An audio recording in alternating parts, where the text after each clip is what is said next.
할렐루야.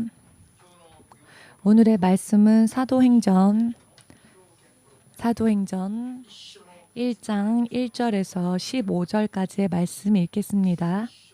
사도행전 1장 1절에서 15절까지 읽겠습니다. 사도행전 1장 1절에서 15절까지 읽겠습니다. 소리 내어서 함께 읽겠습니다. 데오빌로여, 내가 먼저 쓴 글에는 무릇 예수의 행하시며 가르치시기를 시작하심부터 그의 택하신 사도들에게 성령으로 명하시고 승천하신 날까지의 일을 기록하였노라. 해 받으신 후에 또한 저희에게 확실한 많은 증거로 친히 사심을 나타내사 40일 동안 저희에게 보이시며 하나님 나라의 일을 말씀하시니라. 사도와 같이 모이사 저희에게 분부하여 가라사대 예루살렘을 떠나지 말고 내게 들은 바 아버지의 약속하신 것을 기다리라. 요한은 물로 세례를 베풀었으나 너희는 몇 날이 못 되어 성령으로 세례를 받으리라 하셨느니라. 저희가 모였을 때에 예수께서 묻자와 가로되 주께서 이스라엘 나라를 회복하심이 이때니까 하니 가라사대 때와 기한은 아버지께서 자기의 권한에 두셨으니 너희의 알 바 아니요 오직 성령이 너희에게 임하시면 너희가 권능을 받고 예루살렘과 온 유대와 사마리아와 땅 끝까지 이르러 내 증인이 되리라 하시니라. 이 말씀을 마치시고 저희 보는 데서 올리워 가시니 구름이 저를 가리워 보이지 않게 하더라. 올라가실 때에 제자들이 자세히 하늘을 쳐다보고 있는데 흰 옷 입은 두 사람이 저희 곁에 서서 가로되 갈릴리 사람들아, 어찌하여 서서 하늘을 쳐다보느냐? 너희 가운데서 하늘로 올리우신 이 예수는 하늘로 가심을 본 그대로 오시리라 하였느니라. 제자들이 감람원이라 하는 산으로부터 예루살렘에 돌아오니 이 산은 예루살렘에서 가까워 안식일에 가기 알맞은 길이라. 들어가 저희 유하는 다락에 올라가니 베드로, 요한, 야고보, 안드레와 빌립, 도마와 바돌로메, 마테와 및 알페오의 아들 야고보, 새로신 시몬, 야고보의 아들 유다가 다 거기 있어. 여자들과 예수의 모친 마리아와 예수의 아우들로 더불어 마음을 같이하여 저녁 기도에 힘쓰니라. 모인 무리의 수가 한 120명이나 되더라. 그때에 베드로가 그 형제 가운데 일어서서 가로되 아멘. 기도하겠습니다. 만군의 주 되신 하나님, 오늘 2019년 첫 주일 예배를 주님의 사랑과 주의 뜻과 그의 주님의 놀라우신 능력 안에 보호하여 주시고 인도하여 주시고 지금 이 시간 이 자리에서 예배를 드릴 수 있게 하여 주심을 이렇게 허락하여 주시고 인도하여 주신 주님의 사랑을 진실로 전심으로 감사드립니다. 지금 이 자리에 함께 있는 한 사람 한 사람이 영원토록 함께 있을 수 있도록 하나님 나라까지 온전히 함께 갈 수 있도록 우리들에게 가장 필요한 말씀과 능력을 이 시간 가르쳐 주시옵소서. 그리고 부어 주시옵소서. 세상이 바뀌고 지금 우리가 사는 이 세상이 모두 체질이 녹고 사라지고 그러나 영원히 계속되어질 하나님의 나라에서 우리가 함께 살 수 있는 그 행복한 하나님의 나라에 가는 그 길을 확실하게 보여주시옵고 영원히 후회하며 이를 가는 사람들이 없도록 더욱더 뜨겁게 바르게 인도하여 주시옵소서. 모든 것을 주의 손에 맡기오니 이 시간 또한 우리들의 인생에 있어서 주님의 통치 계획 즉 주의 뜻만이 명확하게 이루어지고 주님의 통치하심이 이 땅에서도 그리고 하나님 나라에서도 확실하게 드러날 수 있도록 도와주시옵소서. 언제나 주님께서 계획하심 가운데에서 인도하시는 길에 우리도 믿음으로 실족하지 아니하고 청종하며 따라갈 수 있는 믿음을 2019년도에는 더욱더 확실하게 허락하여 주시옵소서. 주님과 함께 할 수 있다는 것 얼마나 복된 일이며 얼마나 행복한 일입니까? 한 사람 한 사람이 그것을 확실히 체감하며 기뻐 춤추며 주님을 따라갈 수 있도록 도와주시옵소서. 주 예수의 이름으로 기도드리옵나이다. 아멘. 할렐루야. 2019년 우리가 또 처음 이 예배를 통해서 또 처음 만난 분들도 있으니까 우리 함께 인사 나누었으면 합니다. 먼저 하나님께 감사의 박수로 영광 돌립시다. 그리고 여기까지 꼭 쫓아온 우리 옆사람 믿음의 전우들이죠. 여기까지 잘 왔구나 우리가 하고 옆 사람들과 인사를 나눌까요? 앞으로도 열심히 합시다. 앞으로도 열심히 합시다 하고 우리 옆 사람들과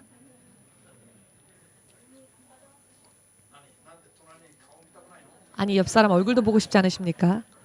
왜 시선도 안 주십니까?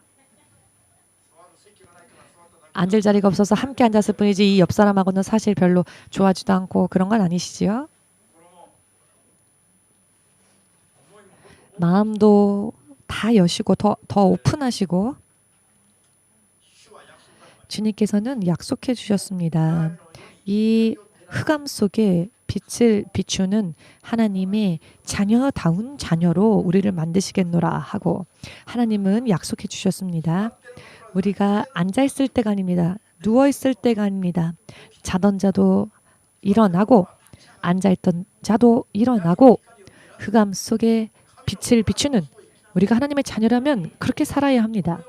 이 세상이 전부가 아닙니다. 세상은 영원히 계속되어지는 곳이 아닙니다. 1000년, 만년, 뭐 100만 년 이렇게 우리가 이 땅에서 살 수 있는 게 아니죠. 점점 세상을 떠날 날이 우리가 육신의 장막을 벗어날 날이 사실 살면 살수록 더 우리 앞에 가까이 다가오고 있지요. 주님은 더할 나위 없이 너무나도 놀라운 축복을 우리 EMC 연합에 지금 말씀해 주시고 계십니다. 그런데 문제는 주님께서 축복을 약속하시고 준비하셨다고 하여서 모두가 그 축복까지 온전히 도착하느냐, 도달하느냐 그렇지 않는 사람들도 있다는 겁니다.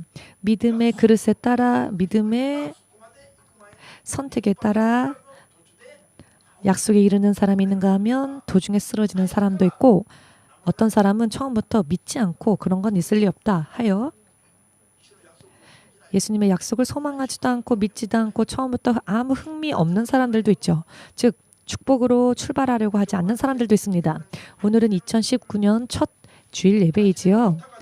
자, 여러분 첫 단추가 잘못 맞추면 마지막 단추까지 다 잘못되어질 수밖에 없습니다. 주님이 아무리 멋진 것을 준비하셨다 할지라도 그 주님의 축복까지 예배하신 축복까지 우리가 나아가지 않으면 안 되죠. 믿음으로 나아가는 자, 하나님 앞에 믿음으로 나아가는 자에게 주님이 축복 주신다는 것을 믿으신다면 주님 앞에 영광 돌리시기 바랍니다.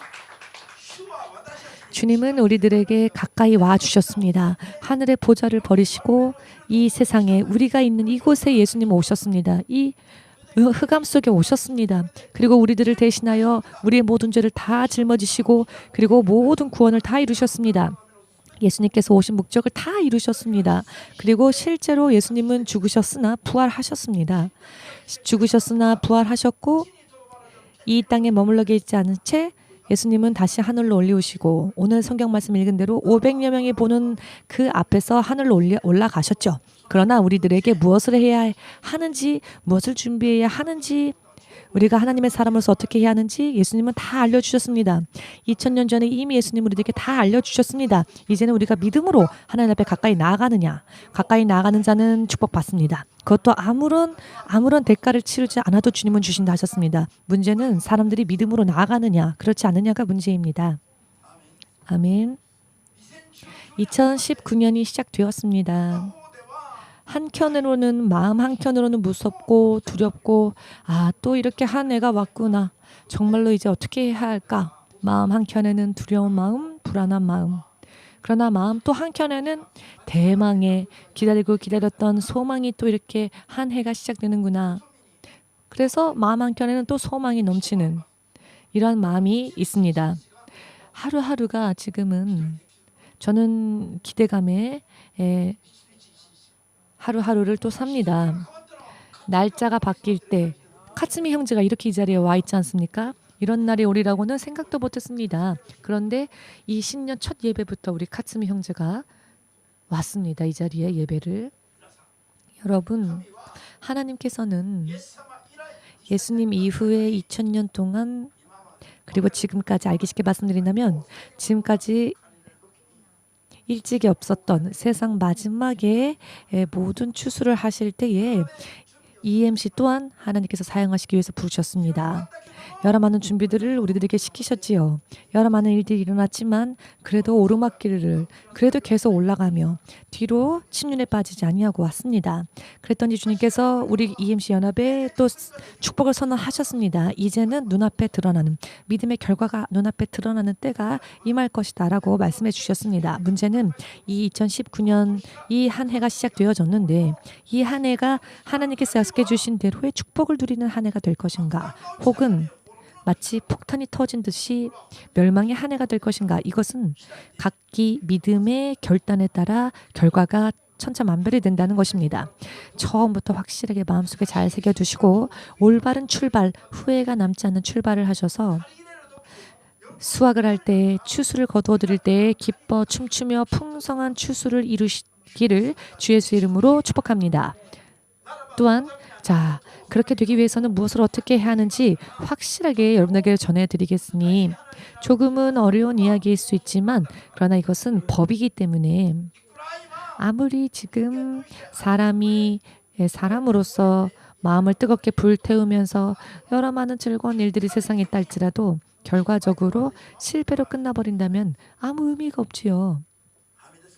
아멘 되십니까? 지금은 다소 고통스럽다 할지라도, 지금은 다소 힘들다 할지라도 1년 한 해가 끝날 때쯤에, 혹은 여러분들의 인생이 마지막 때가 되었을 때 여러분들에게 영원히 남는 유익한 길이 있다고 한다면 처음부터 그 길을 온전히 그 길로 방향을 바꾸어 맞추어 가야 할 필요가 있지 않겠습니까? 그것을 위한 말씀이니 단 한마디의 말씀도 놓치지 마시고 흘려듣지 마시고, 오늘의 말씀은요, 사실 굉장히 긴 시간 동안 여러분에게 전해야 할 말씀인데 이 짧은 정해져 있는 예배 시간 사이에 여러분들에게 말씀드리려고 하면은 참 방대하기도 합니다. 그러나 이 흐름이 정말로 중요하기 때문에 절대 여러분 오늘의 말씀 잊어버리지 마시고요. 오늘의 말씀을 통하여서 지금까지는 이미 지나가 버린 것이기 때문에 앞으로는 시간이 흘렀을 때 내 인생이 허무하게 끝나지 않고 실패로 끝나지 않게 하기 위하여서 바로 오늘 이 시간, 이 시점에서 새롭게 만들어 나아가고자 각오를 하셨으면 합니다. 본론으로 들어가겠습니다. 오늘 주 예수께서 올리브산이라, 즉 감람산이라 불려지는 산, 감람산이 있습니다. 감람산에서 예수님께서 제자들에게 하신 말씀이 오늘의 본문 말씀이지요. 이 말씀을 하시고 난 뒤 예수께서는 500여 명이 보고 있는 앞에서 고린도전서 15장 6절 말씀을 보시면 바로 이 자리에 모여온 사람들의 숫자가 약 500여 명이었다.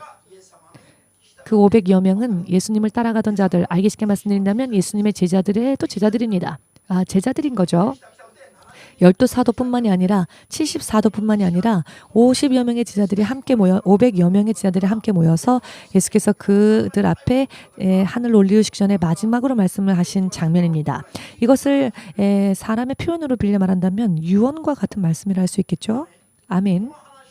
이 말씀을 하신 뒤 예수께서는 두 번 다시 죽음을 보지 아니하시고 살아 계신 채로 하늘로 구름에 쌓여 올리우셨고 500여 명이 그 순간을 동시에 목격했다 기록되어져 있습니다. 마치 꿈을 꾸듯 그런 이야기가 아니고요. 실제로 생생하게 때려도 아픈 걸 느낄 수 있는 그런 현실 가운데에서 이와 같은 사건이 일어났다는 것입니다. 사람이 한 번 죽은 자가 다시 부활하여 다시는 죽지 아니하고 하늘로 올리운 그런 사람을 아십니까, 여러분? 사람 중에 그런 사람들이 있습니까? 사람 일상에는 없는 이야기지요. 그러나 실제로 이런 사건이 일어났습니다. 여러분, 이런 말씀을 읽으면서도 만일 아무런 느낌이 없으시다면 아무런 느낌이 없는 사람은 목석과 똑같다고 생각합니다. 이 자리에는 그런 목석 같은 분이 없으니까 다른 사람이라고 하겠습니다. 정말로 이 말씀은요, 우리가 읽을 때마다 충격을 받지 않을 수 없는 이야기입니다. 사람들은 죽으면 끝이라고 생각했습니다. 무덤에 묻히면 끝이라고 생각했지요. 관에 눕힌 채 사랑하는 가족들이 무덤에 묻힐 때 관 위에 엎드려져서, 한국에서는요 아이고 아이고 하고 옵니다. 관 위에 엎드려져서 흐느끼며 울지요. 내 사랑하는 가족이 그렇게 묻힐 때 인부들이요 하도 안 떨어지니까 삽으로 흙을 퍼 넣으면요 화를 내는 사람이 있답니다. 아니 아무리 그래도 나를 같이 묻을 셈이냐 하고 말입니다. 즉 아무리 사랑해도 저 세상까지는 함께 갈 수 없다는 거죠. 관 위에 엎드러져서 울고 언제까지나 나오질 않으니 무덤을 만들 인부들의 작업이 늦어지니까 말로는 어떻게 말릴 수가 없으니까 인부들이요 그냥 삽으로 그 무덤에 흙을 덮는 일이 있답니다. 그러면은 화내고 금세 나온답니다. 잘 모르시겠으면 제가 한번 해드릴까요? 자, 이런 이야기가 무슨 뜻인가 하면은 죽은 자와 함께 무덤 속에 묻힐 수는 없다는 거죠. 아무리 사랑하는 가족이라 할지라도. 왜냐하면 죽음은 절망이기 때문에 더 이상 함께 할 수가 없기 때문에. 그런데 사람은 마지막으로 생각했던 그 죽음을 통과하신 후 3일 후에 부활하셔서 바로 내니라 라고. 자, 이렇게 말하는 사람이 인간의 역사 가운데 없었기에 제자들은 예수님을 유령이라고 생각했지요. 그랬더니 예수께서는 옆구리에 그 창자국과 손의 못자국을 만져보게 하시고 보여주셨습니다. 제자들이 의심하였더니 유령에게는 살과 뼈가 없는 업거리와 나는 있다. 즉 살아계신 채 부활하셨다는 것이죠. 그리고 40일 동안 예수님께서는 주의 날이 될 때마다 제자들에게 그 모습을 드러내셨습니다. 그리고 마지막 일순 꿈인가 환상인가 착각인가 하는 일이 벌어진 게 아닙니다. 40일 동안 살아계신 주님의 부활이 증명되어졌다는 것입니다. 그리고 그 후에 500여 명이 보는 앞에서 하늘로 올리우셨습니다. 안에는 의심하는 자, 그 안에는 믿음이 없던 자도 있었을 겁니다. 그러나 객관적으로 이 일이 일어났다는 것입니다. 제자들만이 만들어낸 그런 이야기들, 제자들만의 만들어낸 허구가 아니라는 것입니다. 모두가 목격한 이야기라는 것입니다. 그런데 그 자리에서 예수께서 이제 죽지 아니하시고 하늘에 올리우는 일은 바로 너를 위함이다. 너를 위함이다. 너도 바르게 믿으면 너도 죽음 위에 부활이 있고 예수님이 가는 그곳에 갈 수 있다라고 보여주셨습니다. 그리고 이것이 그저 가르침으로 끝난 것이 아니라 예수님께서 실제로 실천하셨고 역사 가운데 그 발자취를 남겨주셨습니다. 그 족적이 남겨졌다는 것입니다. 그런데 그렇게 2000년이 지났음에도 불구하고 역사 속에 이미 일어난 사실을 믿지 않는 세상이 얼마나 가엾습니까? 얼마나 가엾고 정말로 추구해야 할 것은 추구하지 못한 채 세상에 썩 없어질 것들만 바라는 그 사람들의 육적인 감각이 얼마나 허무한지요. 자, 예수님께서는 하늘로 올리우시기 전에 3년 6개월 동안 예수님께서는 제자들과 함께 동거동락하셨지요. 그런데 예수님께서 십자가에 못 박히시기 전에 제자들은 예수님을 부인하고 예수님께 등을 돌렸습니다. 예수님과 관계없다는 것을 사람들 앞에 확실하게 단호히 말하며 예수님을 배신하였죠. 예수님께서 직접 안식일 뿐만이 아니라 저 마을, 이 마을, 저 산, 이 산, 저 강, 이 강을 다 건너시고 다니시면서 친히 제자들을 3년 6개월 동안 교육하시고 양육하시고 가르치셨는데 그와 같은 제자들이 어느 한순간 나는 예수님과 관계가 없다. 나는 예수님을 모른다. 라고 예수님과 한통속이다. 라고 사람들에게 몰려서 자신들도 죽을까 봐 예수님의 눈앞에서 제자들은 예수님을 부인하였죠. 3년 6개월이나 함께 있었던 제자들이 어느 순간입니다. 한순간에 자기가 예수님과 관계없다는 것을 증명하면서까지 배신하는 모습을 예수님은 보셨습니다. 부활하신 모습을 드러내셨지만 그때만 흥분했을 뿐이지 예수님의 부활을 볼 때는 나의 주 나의 하나님이여라고는 했지만 그들의 생활을 보면 예수님 만나기 이전에 어부의 삶으로 다시 돌아갔죠. 그들은 다시 어부로 돌아가기 위해서 배에 올랐습니다. 부활하신 예수님 만났으면 그들의 삶은 더 놀랍게 변화되었어야만 했는데 예수님의 부활을 보았음에도 불구하고 반은 사탄에게 이미 돌아간 상태였기 때문에 말로는 예수님 나의 주님이라고 하면서도 부활하신 예수님 만났음에도 불구하고 그들은 다시 어부의 삶으로 돌아가서 갈릴리에서 배를 탔습니다. 결과가 이렇게 드러났지요. 그렇기 때문에 예수님께서 마지막에 이 제자들에게 남기신 유언과 같은 말씀은 무엇이었느냐? 제자들에게 하신 말씀, 정말로 가장 중요한 말씀. 제자들이 다시 또 쓰러지고 다시 또 세상으로 돌아가고 예수님을 또 배신하고 그와 같은 단계 이야기가 아니죠. 절대로 그와 같은 일들이 일어나서는 안 되기 때문에 앞으로는 이렇게 하여라 라고 예수님께서 그들과 함께하지 않으신다 할지라도 제자들이 다시 세상으로 가고 세상에서 실족하는 일이 없도록 예수님이 짜내듯이 마지막으로 하신 유언과 같은 말씀, 그 말씀이 무엇이었느냐? 오늘 여러분들이 본문 말씀에서 읽으셨습니다. 의미를 이해하시겠습니까? 이 말씀이 없으면 오늘 읽은 이 말씀이 없다면 이 주의사항을 하나님께서 예수께서 말씀해 주지 않으셨다면 제자들이 그리고 크리스찬들의 삶이 아무런 기대할 수 없는 것들이 되었을 것입니다. 왜냐하면은 결과적으로는 예수님을 배신하는 일이 되어버리고 말 것이기 때문입니다. 의미를 이해하시겠는지요? 의미를 이해하시겠습니까? 그런 일이 두 번 다시 예수께서 하늘로 올리우셔도 그런 일들이 없고 제자들이 예수님을 다시 배신하고 예수님께 떠나가고 세상으로 다시 돌아가고 사탄에게로 다시 돌아가는 일이 없도록 하시기 위하여서 예수님께서는 마지막으로 우리들에게 말씀을 남겨주셨습니다. 그 말씀은 우리가 사람으로 태어났다면 그 사람들에게 모든 사람들에게 가장 중요한 말씀이라고 믿으신다면 주님 앞에 영광 돌리시기 바랍니다. 예수님이 내 눈앞에 내 육의 눈으로 볼 수 없다 할지라도 이 예수께서 남기신 말씀만큼은 여러분들의 마음에도 여러분들의 생활에도 온전히 잘 새겨두셔서 이 말씀대로 사는 여러분들 되시기를, 그리하면 예수님이 우리의 육의 눈에 보이지 않는다 할지라도 절대로 예수님을 배신하는 일은 없을 것입니다. 예수님을 위하여서 죽는 일이 기다리고 있다 할지라도 절대로 그 죽음을 도망가지 않을 것입니다. 이와 같은 믿음으로 나아갈 수 있을 것입니다. 믿으십니까? 오늘 다 추우십니까? 얼굴까지 꽁꽁 싸셨는데 추우시면 난방을 켜십시오. 여러분들 추우신지 얼굴까지 다 똘똘 가리셨는데 농담입니다. 농담도 못 드립니까? 할렐루야. 자, 그렇다면 제자들의 믿음, 지금까지의 제자들의 믿음이 어떤 믿음이었는지 한번 생각해 볼까요? 자, 예수님이 남기신 말씀은 우리가 그 제자들의 믿음이 어떠했었는지를 살펴본다면 예수님이 마지막에 왜 이런 말씀을 남기셨는지를 알 수 있을 겁니다. 오늘의 이와 같은 말씀을 남기지 않으셨다 할지라도 괜찮았다면은 예수님께서 일부러 이런 말씀을 마지막에 남기지는 않으셨겠지요. 그냥 나중에 다시 만나자라고 그냥 작별 인사하셨으면 되었겠지요. 그런데 그것만으로는 안 되기 때문에 지금까지의 제자들의 믿음이 그것으로는 부족하기 때문에 믿음이 충분하게 하나님 앞에 설 수 있도록 예수님은 오늘 이 말씀을 마지막으로 주신 것입니다. 자, 그렇다면 제자들이 도대체 어떤 믿음이었기 때문에 예수님은 이런 말씀을 남기셨을까요? 우리들에게도 중요한 이야기입니다.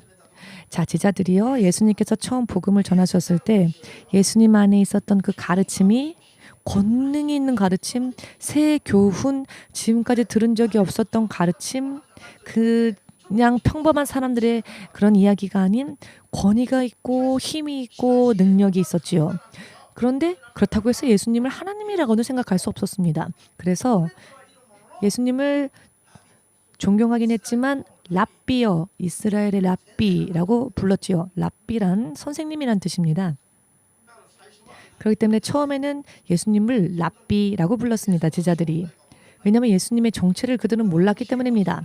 다만 그 가르침이 너무나도 놀라웠기에 예수님을 랍비라고 부르며 예수님을 따라갔지요. 그런데 이 예수님께서 말씀을 하실 때 그 말씀에 권능이 있는 것뿐만이 아니라 귀신이 떠나가고 병이 치유되어지며 풍파를 잠잠케 하시고 기적까지 일으키시는 게 아닙니까?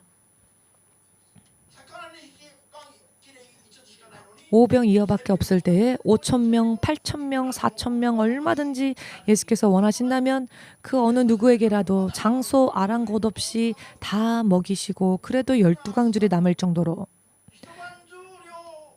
밤새도록 그물을 내려도 물고기 한 마리 잡지 못했는데 예수님께서 자 깊은 곳으로 나아가 그물을 내려보아라 혹은 배 오른편으로 그물을 내려보아라 라고 말씀만 하시면 생선을 물고기를 잡는 데는 프로였던 어부들이었던 그 제자들이 아무리 하루 밤새 동안 하여도 안 되었었는데 예수님의 말씀을 따라하면 두 척의 배가 가라앉을 정도로 많은 물고기를 잡고 이와 같은 기적들을 보면서 제자들의 마음이 생각이 바뀌기 시작했죠. 이런 기적은 그런 선생이라는 사람으로는 할 수 없는 것이다. 어떠한 것을 명령하시건 천지 만물이 따르니 이분은 주님이시다 라고 생각하게 된 겁니다. 이 모든 것들의 주권이 있기 때문에 예수님이 하시는 모든 말씀에 만물이 따르는 게 아닌가 라고 생각을 했습니다. 도대체 이분은 어떤 분이신가 라고 생각해 보았더니 주님이 아니고서는 이런 일이 일어날 수 없었다는 것입니다. 이런 기적을 보면서 제자들이 예수님에 대한 마음이 처음에는 선생님이었다가 나중에는 주라고 부르기 시작했습니다. 주님이 오셨는데 주님을 알지 못한 채 자기들 마음대로 살아왔던 걸 생각하니 나는 죄인이구나 라는 것을 제자들이 깨달았습니다. 나는 죄인이구나. 예수님은 주님이시다 라는 것을 알게끔 되었습니다. 아멘. 그래서 예수님께서 가시는 곳이라면 어디든지 쫓아다녔죠. 이런 신학교가 있겠습니까? 세상에 선생님이 가는 곳이라면 다 쫓아가는 겁니다. 오늘의 EMC 신학교 신학생들하고 정말 똑같지 않습니까? 저는 그렇다고 믿습니다. EMC는 신학생들이 아니라 일반 성도님들도 예배당이 장소가 매주 바뀌어도 아무런 불평불만하지 않고 기뻐하면서 예배를 드리기 위해 저리로 가도 이리로 가도 다 쫓아오지 않습니까? 모두가 예수님의 12제자의 레벨과 같습니다. 저는 믿습니다. 조금 양심이 어떠십니까? 찔리십니까? 찔리더라도 아멘이라고 하십시오. 그리고는 회개하시고 그렇게 되고자 고백하십시오. 이렇게 예수님께서 어느 날 때가 임하셨음을 예수님께서 아신 뒤 나는 예루살렘으로 올라가서 제사장들과 장로들에게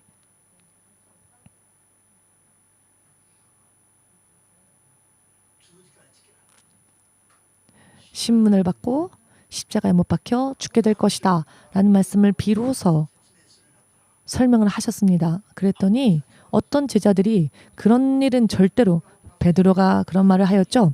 아니 그런 일이 절대로 주님께 선생님께 일어나서는 안 됩니다 라고 예수님을 만류하고 그런 순간이 찾아오는 것을 임박한 것을 깨달은 제자들은 주님이 가시는 곳이라면 어떤 제자들은 설령 그 자리가 죽는 곳이랄지라도 우리도 함께 가자 라고 하는 제자도 있었죠. 왜냐하면 예수님은 주님이다라는 것을 알았기 때문입니다. 예수님과 함께 걸어가는 길이 기적, 사람의 레벨을 뛰어넘은 사람의 차원을 뛰어넘은 세상을 초월하시는 하나님과 함께하는 것이라는 것을 알았기 때문에 죽는 일이 있달지라도 그곳이 죽는 곳이랄지라도 예수님과 함께라면 같이 가자라고 고백을 했습니다.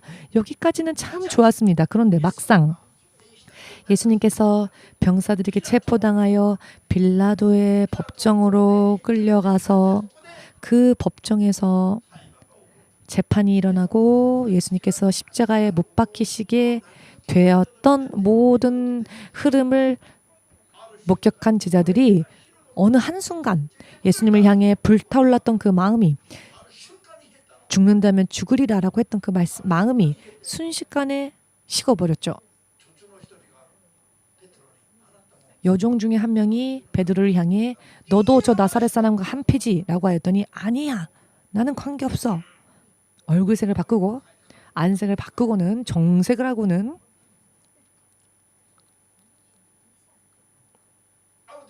어떤 제자는 또 당신도 한패지라고 잡았더니 그 잡힌 옷을 다 벗어버리고는 벌거벗은 몸으로 도망갔습니다. 나는 관계없다고. 왜? 잡혀버리면, 도망가지 않으면 자기도 죽을 수 있을 거라 생각했기 때문에.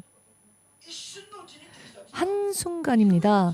제자들이 한순간에 이렇게 예수님과의 인연을 확실하게 끊어버렸습니다. 예수님을 부인하고 말았습니다. 그리고 나서 예수님께서 죽으시고 부활하신 모습으로 그들을 찾아가셨더니 유령이다라고 생각했지요.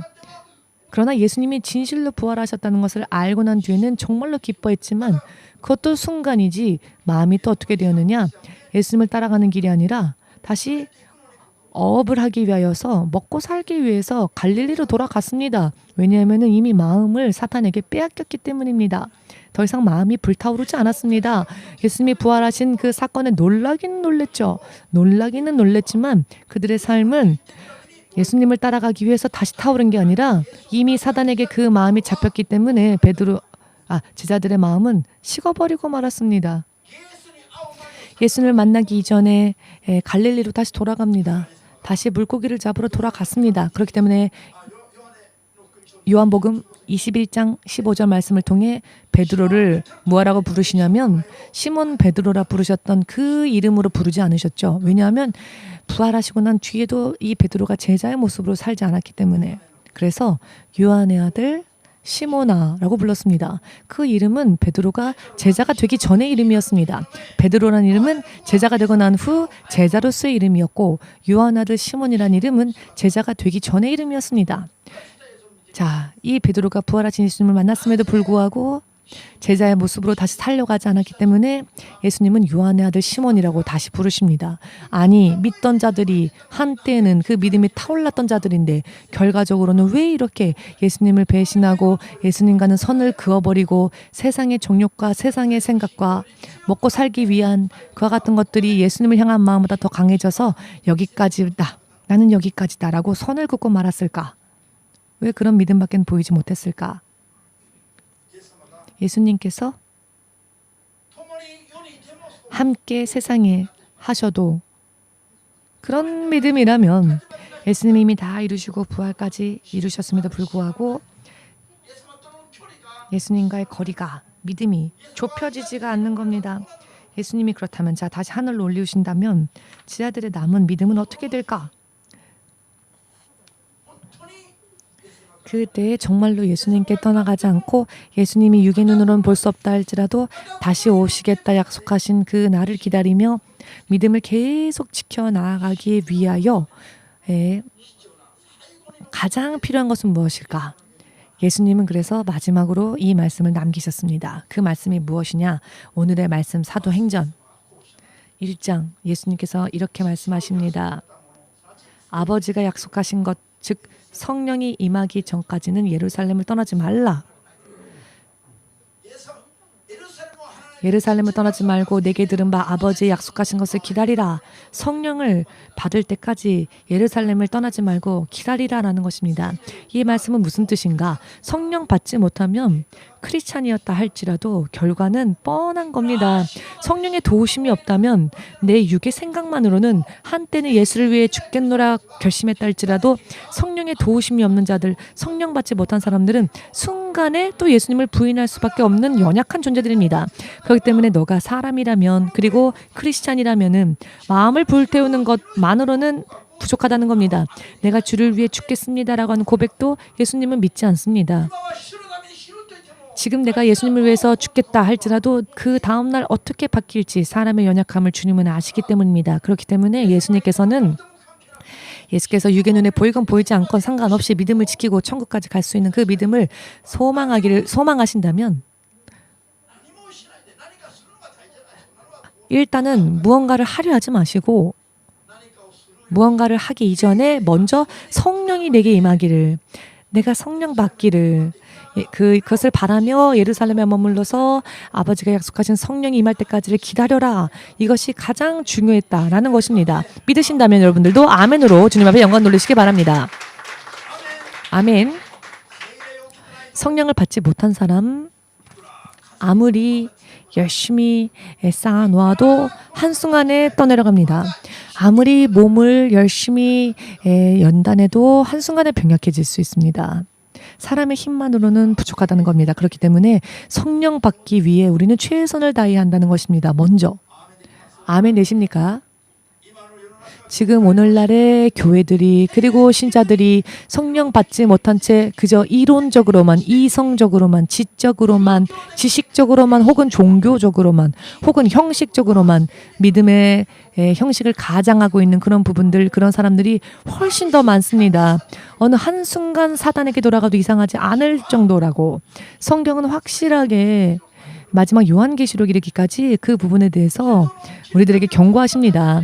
우리가 교회라고 간판 걸고 예를 들어서 에베소 교회, 사대 교회,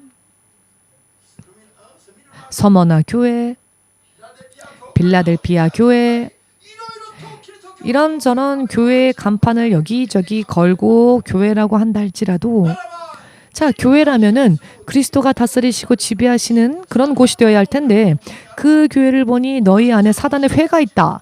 그곳에 모이는 자들은 결국 사단의 회에 모이고 있다는 것입니다. 성령께서 요한계시록 통해 말씀하지 않으셨습니까? 믿는 자들이 나는 예수님 믿는데요. 나는 구원 받았습니다. 라고 하는데 예수님께서 보셨을 때에는 너희는 산자의 이름은 가졌으나 죽은 자다. 산자라는 이름만 가졌을 뿐이지 하나님이 보실 때는 너희는 죽은 자들이다. 라는 사람들이 있다는 겁니다. 생명책에서 그 이름이 흐려져 버리는, 예수님을 믿는다는 그 고백으로 인해 그 생명책의 이름이 기록되어지 않는데 지금은 그 이름이 흐려지지 않았느냐. 지금도 예수님과 함께 바른 행위로서 예수님과 함께 동행하는 자는 극히 적지 않은가. 많은 사람들이 사단의 회에 가담하고 있지 않느냐. 도대체 과연 누가 크리스찬일까요? 크리스찬은 무엇이며 교회는 어떤 곳이어야 할까요? 성령과 함께하지 않는다면 더 이상 크리스찬이라고도 할 수 없으며 하나님의 교회라고도 할 수 없습니다.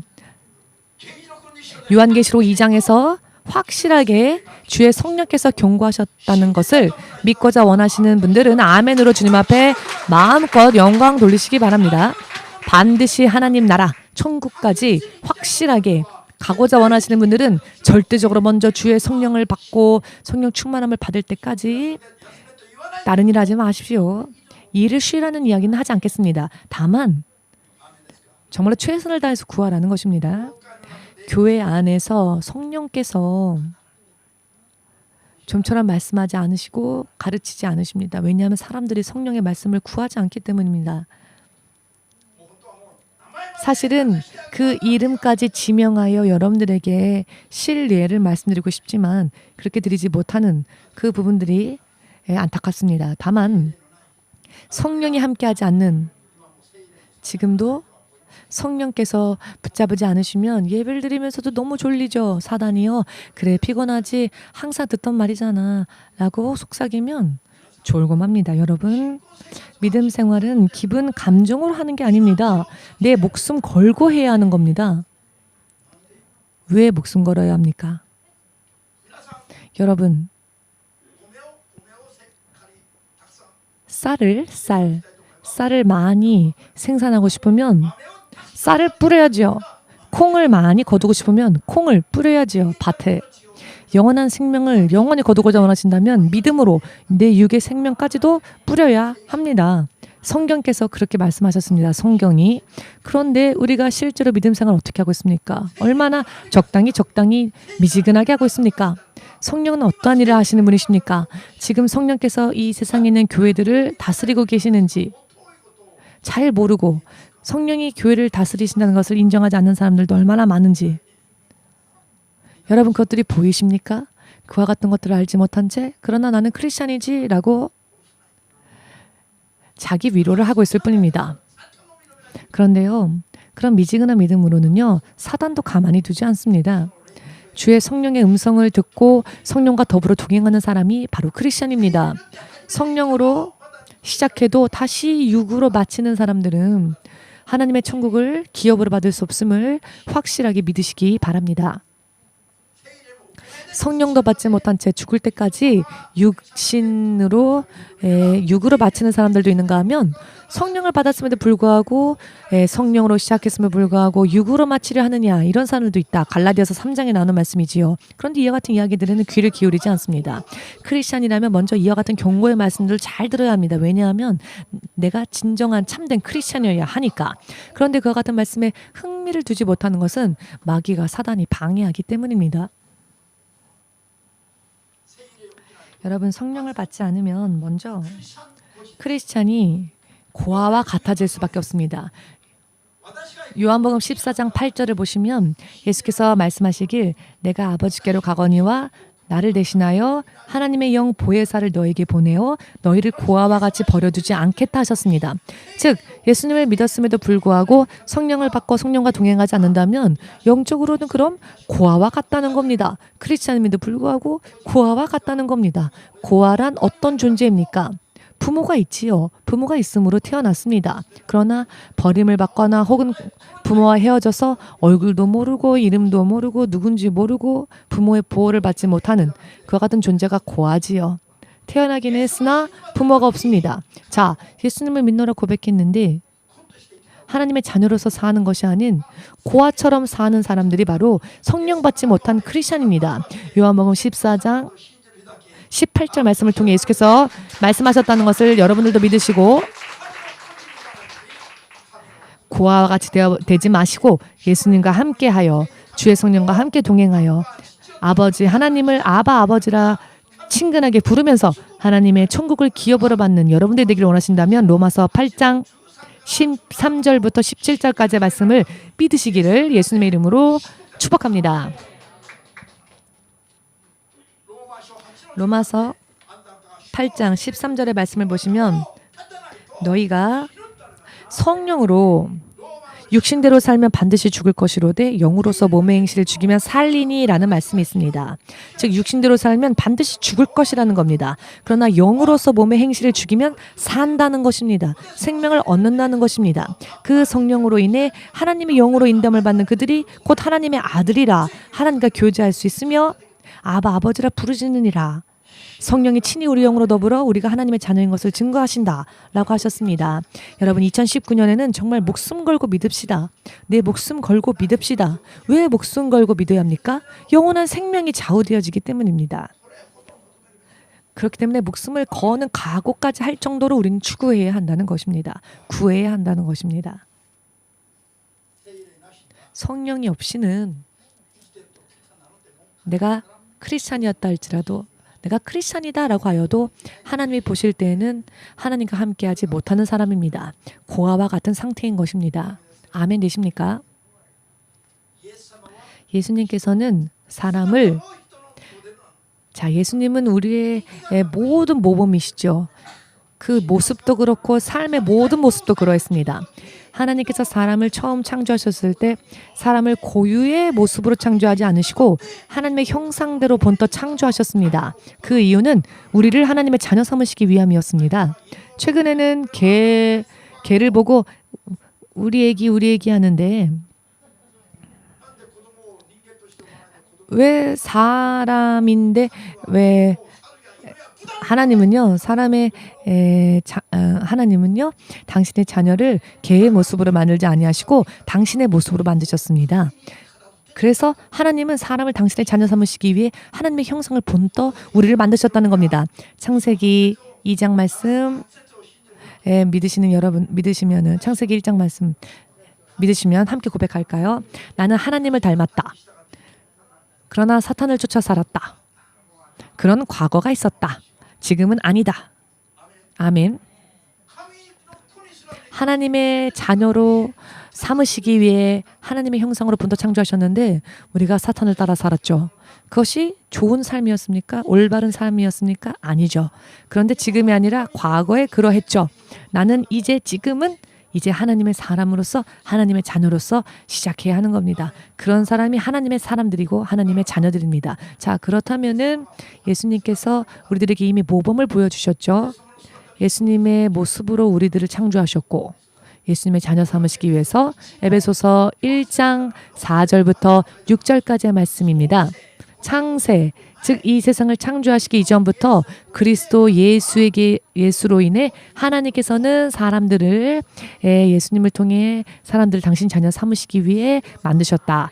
믿으십니까?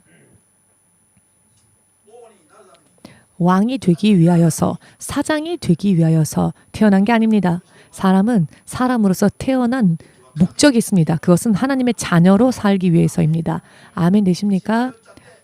길을 잃고 사람들은 다 길을 잃어버리고는 나는 왕이 될 거야. 나는 대통령이 될 거야. 라고 하죠. 그것은 길을 잃은 상태입니다. 나는 부자가 될 거야. 그거는 길을 잃은 상태입니다. 내가 무일푼이건 벌거벗은 몸이건 상관없으니 내가 하나님의 자녀가 되었다면은 그 사람은 최고의 완벽한 승리자입니다. 아멘. 우리들의 모델, 우리들의 모범, 우리를 당신의 모습으로 본떠 창조하신 예수님은 세상에 오실 때에도 성령을 통해 오셨죠. 예수께서 이 땅에 태어나실 때에도 성령께서 역사하심으로 태어나셨습니다. 이 비밀이 굉장히 큽니다. 예수님께서 공생애, 즉 복음을 전파하시는 구원주로서의 그 사역을 시작하시기 전에 요단강에서 먼저 침례를 받으셨지요. 그때 하늘로부터 비둘기와 같이 성령이 예수님께 임하셨다. 예수님 머리 위에 임하셨습니다. 예수님께서 구원주의 모습으로 당신의 모습을 세상에 드러내시기 직전에 예수님은 성령을 받으셨습니다. 예수님 당신께서 친히 말입니다. 사람의 모든 모범이 되신 예수께서 말입니다. 하나님이시면서도 성령을 받으시고 그 후에 비로소 공생애를 시작하셨습니다. 일을 시작하시기 전에, 사역을 하시기 전에 먼저 성령을 받으셨고, 그리고 당신께서 구원주로서 걸으셨고 당신을 만나는 사람들을 당신의 자녀 삼으시기 위해서 하시는 모든 사역을 성령을 받고 나신 뒤에 하셨습니다. 그런데 우리는 어떻습니까? 성령의 감화 감동 받지 않고 내가 말하고 내가 이야기하고 그런 사람들이 얼마나 많습니까? 그런 사람은 예수님보다도 위대한 사람들이네요. 성령께 의지하지 않고 예수님보다도 위대한 사람의 지혜와 연구로 이야기하고 있는 것 아닙니까? 그렇다면 그 사람들은 예수님 필요 없는 거 아닙니까? 실제로요. 예수님이 필요 없으니까 그런 일을 하고 있는 겁니다. 여러분이 깨달으셨으면 좋겠습니다. 예수님께서는 십자가에 못 박히시기 전에도 육신의 생각으로는 십자가라는 길이 죽기까지 힘드셨습니다. 하나님이신 예수님께서도 육신을 입고 이 땅에 오셨을 때 십자가를 지는 것을 생각하시는 것만으로도 괴로워하셨지요. 몸부림치시며 괴로워하셨습니다. 육신으로는 걸어갈 수 있는 길이 아니었습니다. 그렇기 때문에 예수님께서는 겟세마네 언덕에 올라가셔서 기도하시고 흐르는 땀이 핏방울로 바뀔 정도로 피를 짜내실 정도로 기도를 하셨습니다. 육의 생각을 부숴서 짊어질 수 없는 그 육의 생각을 부수고 오직 아버지의 뜻만이 이루어지기를 바라는 마음으로 필사적으로 매달리시고 기도하셨습니다. 그냥 거룩하게 앉아서 예수님보다도 거룩한 모습으로 기도한 사람들 있죠? 예수님은 필사적으로 하나님이셨지만 필사적으로 기도하셨는데 어떤 사람들은 다리까지 쫙 꼬고는 멋지게 다리를 꼬고는 거룩한 얼굴로 기도하는 사람들이 있습니다. 그럼 예수님보다도 참 위대한 사람 아닙니까? 여러분들 가운데는 그런 분이 없기 때문에 제가 이런 말씀을 드리는 겁니다. 여러분들의 얼굴 안색을 살피지 않아도 되는 것은 여러분들에게는 그런 사람들이 없기 때문에 여러분들 중에는 예수님께서는 피가 나올 정도로 피를 짜내시기까지 기도하셨습니다. 필사적으로 기도하셨습니다. 예수님이 능력이 없어서 힘이 없어서 예수님이 어리석으셔서 그렇게 기도하신 걸까요? 그렇게 기도하는 것 이외에는 길이 없었기 때문입니다. 가장 잘 알고 계시는 예수님이 그렇게 기도하시고 십자가를 지셨습니다. 히브리서 9장 14절 말씀을 보시면 예수님께서는 성령의 영원한 성령의 능력으로 한 번의 십자가를 지셨습니다. 예수님께서도 육의 힘으로 지신 것이 아니라 십자가를 성령의 능력으로 단 한 번의 십자가를 지셨다라고 되어 있습니다. 아멘. 그 길이 정답이었습니다. 그 길이야말로 가장 올바른 승리의 길이었습니다. 우리 옆 사람하고 이야기해 볼까요? 옆 사람한테 얘기해 주십시오. 그 길이 최고의 길이다. 지금 무슨 이야기인지 잘 모르셨죠? 설교를 안 들었으니까. 설교를 들었으면은 얘기를 할 수 있을 텐데 한눈 팔고 있었기 때문에 뭐지? 뭐라고 얘기하면 되지? 할렐루야. 예수님께서 가셨던 그 길은 바로 정답이었습니다. 그래서 예수님은 필사적으로 매달리셨고 기도하셨습니다. 기도하는 것 하나만으로도 여러분 어떻게 기도하느냐에 따라 기도의 결과가 틀려집니다. 예수님께서 멋지게 폼 잡으시고 기도를 하셨을까요? 그래도 괜찮은데 괜히 쓸데없이 흐트러지신 모습으로 기도하셨을까요? 지혜의 최고의 지혜가 아닌 지혜의 극치, 아니 지혜의 원천, 모든 지혜가 예수님으로부터 나오는데 예수님이 모르셔서 어리석어서 그렇게 매달리셨을까요? 아닙니다. 그 길이야말로 최고의 길이었기 때문입니다. 아멘 되십니까? 여러분, 나 기도하고 있다라고 기도한다라고 말하지 마세요. 하나님과 교제하지 못하는 기도라면은 아무리 기도해도 의미 없습니다. 아무리 기도해도 깨달음이 없다면 필요 없습니다. 자, 차라리 하나님과 올바로 교제하지 못하는 기도를 할 바야 그 시간에 운동을 하는 게 낫겠습니다.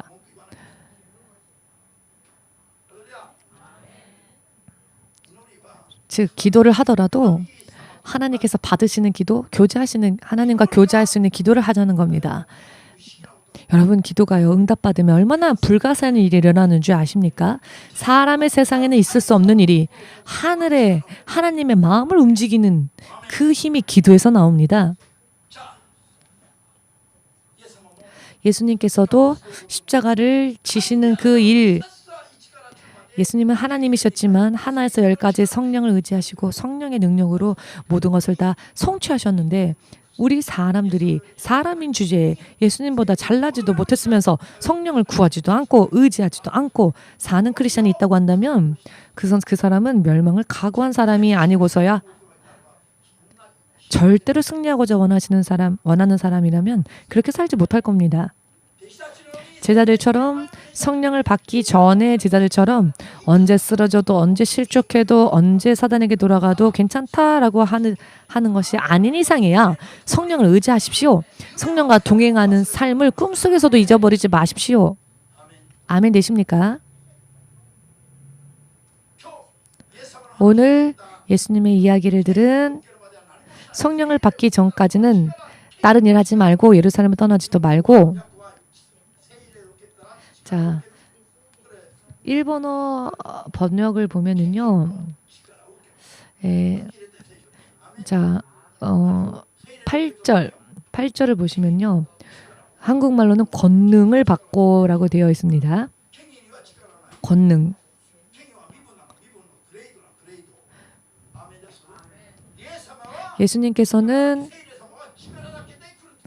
성령께서는 그저 능력으로만 오신 게 아니라 왕의 왕권을 가지고 오셨습니다.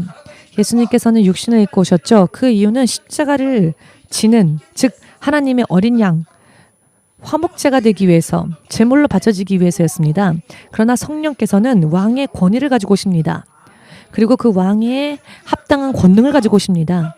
성령의 충만함을 받은 하나님의 사람들은 하나님의 권능이 임하고 능력도 받는다는 겁니다. 믿으십니까? 얼마나 불가사의한 축복입니까? 성령을 받으면 권위뿐만이 아니라 하나님을 아버지라 부를 수 있는 하나님의 자녀로서의 왕의 자녀로서의 권리가 주어진다는 겁니다. 당신의 아버지가 만왕의 왕이라는 겁니다. 어디를 걸어도 그럼 뽐내며 걸을 수 있지 않겠습니까? 내 아버지가 왕이라는데 크리스찬이면서도 아이고 목사님 죽을 것 같아요. 힘들어요. 도대체 어디 크리스찬의 모습이 있습니까? 믿지 않는 불신자들 앞에 가서도 부자들 앞에 권력자들 앞에 가서도 그렇게 하시렵니까? 아, 난 힘이 없어. 나 좀 도와줘. 자라처럼 목음 줄어들고 자신감도 없고 왜 약해지십니까? 만왕의 왕이신 하나님의 자녀인데 성령으로 걷는 자들은 왕의 앞에 가더라도 하나님 내가 이 사람에게 무슨 말씀을 전하면 될까요? 부자 앞에 가더라도 하나님 내가 이 사람에게 무엇을 전하면 이 사람이 감화 감동을 받을 수 있을까요? 그 사람을 긍휼히 생각하며 말입니다. 아, 잘난 사람이다가 아니라 불쌍하게 생각하면서 말입니다. 왜냐하면 나는 하나님의 아들이고 딸이고 하나님의 자녀로서의 권위를 가지고 있는 사람이니까. 할렐루야, 믿으십니까? 이것이 성령으로 권능을 가진 사람들입니다. 그리고 그와 같은 권능이 주어졌으면 어떻게 해야 하느냐? 그때는 가만히 있지 말라는 겁니다. 너와 같이 무지했던 자들, 지옥을 걸어가면서도 알지 못했던 사람들, 그 사람들 향해서 뭘 알아? 믿는 자들의 가장 큰 일은 출세가 아니라 돈 버는 일이 아니라 죽어가는 자들, 멸망하는 자들을 예수님에게로 되돌리는 것, 예수님을 드러내는 일이라는 겁니다. 예수님의 증인으로 사는 자, 예수님의 크심, 예수님의 깊으심, 예수님의 넓으심, 예수님의 거룩하심, 귀하신 예수님, 예수님 안에 있는 그 모든 것들 내가 본 대로 들은 대로 다 증거하고 증인이 되는 것, 바로 그 사람들이 예수님의 증인들인 겁니다. 예수님을 대신하여 이 땅에서 예수님을 드러내는 자들, 그런 사람들이 바로 크리스찬이어야 합니다. 아멘 되십니까? 목적이 하늘에 있는 겁니다. 올해부터 본격적으로 그렇게 노력하시기 바랍니다. 아멘 되십니까? 500여 명이 동시에 이 말씀을 들었지만 예수님의 말씀대로 끝까지 성령을 받을 때까지 마가의 다락방에 모여서 성령을 받기 전까지 남아있던 사람들은 500명이 다 아니라 마지막까지 남아있던 사람들은 일부였지요. 예수님의 마지막 모습을 보았음에도 불구하고 마지막 말씀을 들었음에도 불구하고 마지막까지 성령 받을 때까지 기도하지 않고 돌아갔던 사람들도 있었다는 겁니다. 예수님 믿는다는 것은 말뿐이지 실제로는 예수의 말씀을 듣고 있지 않았다는 겁니다. 이것이 얼마나 심각한 건지를 알아야 합니다. 사단의 먹잇감이 될 수밖에 없습니다. 여러분, 성령을 받고 난 뒤에 제자들이 비로소 참된 제자가 되었습니다. 세리 대금업자였던 자가, 연약했던 자가, 어부였던 자가 강한 자가 되었고 힘 있는 자가 되었고 인류의 역사의 주역이 되는, 인류의 역사를 바꾸어 놓는 주역들이 되었습니다. 영원히 빛나는 존재로서 운명이 바뀌었습니다. 그런 사람들이 어떻게 이렇게 되었습니까? 성령을 받고 난 다음이었습니다. 믿으십니까? 하나님의 약속은 제자들에게만, 여러분들에게만 주어진 게 아니라 온 세상 모든 사람들이 그렇게 되기를 하나님은 원하시고 그 약속을 주셨습니다. 그러나 복음이요 모든 사람들에게 주어진다 할지라도 복음이 모든 사람들의 것이 되지는 못합니다. 왜냐하면은 복음을 듣고도 흘려버리는 사람들이 있기 때문입니다. 따라가는 자가 있는가 하면 그 복음을 흘려듣는 자들도 있습니다.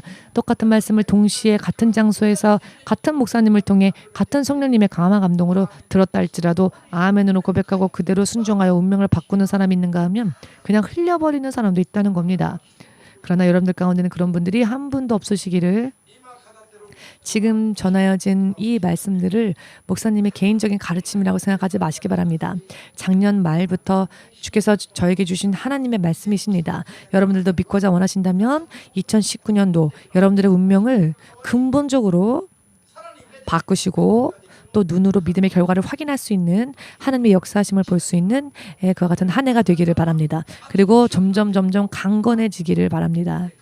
그리고 이제 믿음의 결과를 볼 수 있는 시대가 되었음을 믿으시기 바랍니다. 예수께서 이 땅에 다시 오실 때까지 우리가 열심히 이 길을 끝까지 달려서 이 생명의 길에 모든 것을 집중하고 우선적으로 무엇보다도 먼저 주님과 동행하는 일에 집중하는 믿음에 서시기를 마지막으로 예수님의 이름으로 축복합니다. 축복합니다. 우리 함께 예수님의 이름 한번 뜨겁게 부르고 기도하겠습니다.